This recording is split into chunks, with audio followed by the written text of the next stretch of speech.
Hello, my name is Crystal Michael Ressort, and I will be responding to Sir Ken Robinson's Changing Paradigms. Mr. Robinson made a lot of points in his video that, as a future educator, naturally intrigued me.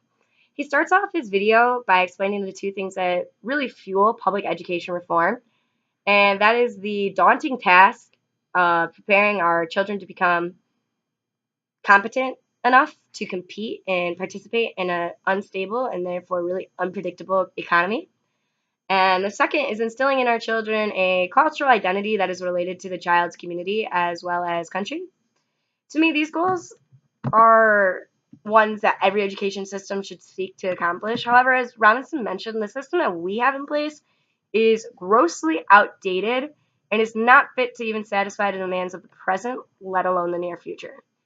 We are currently presenting to our children that the main career pathway that they can take is through college. That's the only way they're going to get a job that has a livable wage, and that's how they're going to be successful.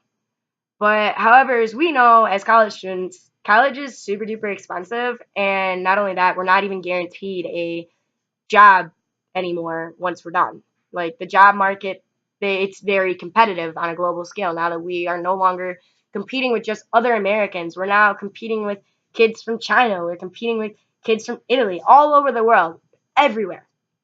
So even though we know this, there is still somehow a really negative stigma attached to, let's say, vocational occupations, which don't have the same competition.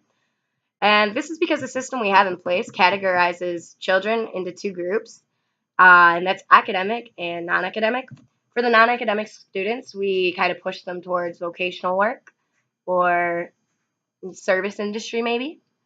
And then for the academic students, we really tell them our only option is to go to college or university.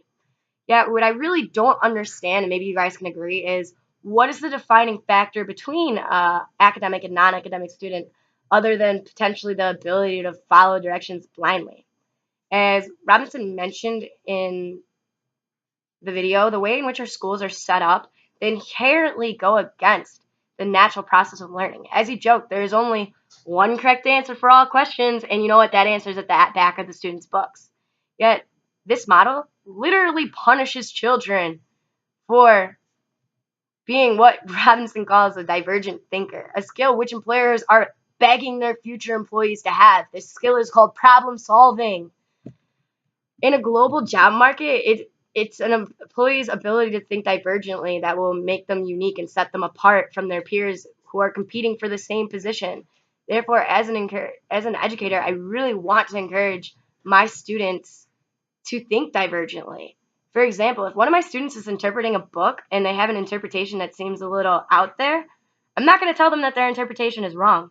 All I'm going to ask is, can you show me the evidence where this interpretation is based in? Because I just want to understand.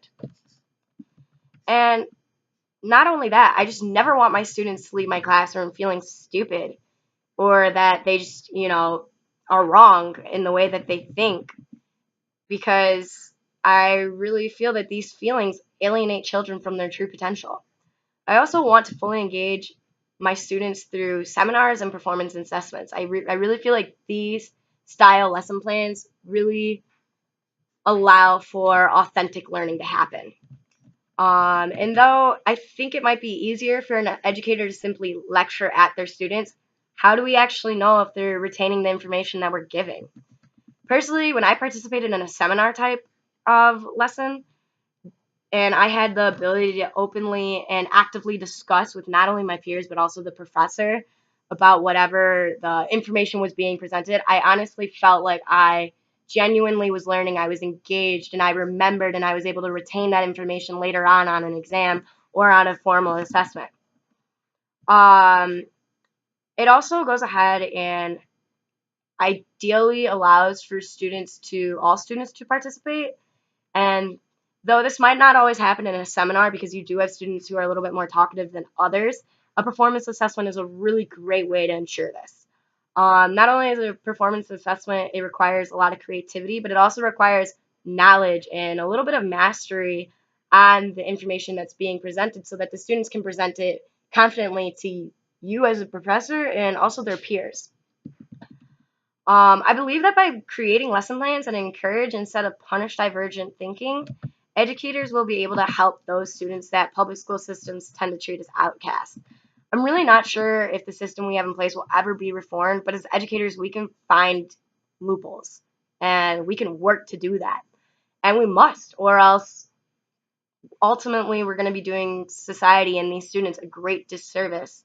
And we're going to be sabotaging their chances of being successful. And yeah, we're just going to be sabotaging them. And yeah, that's due to our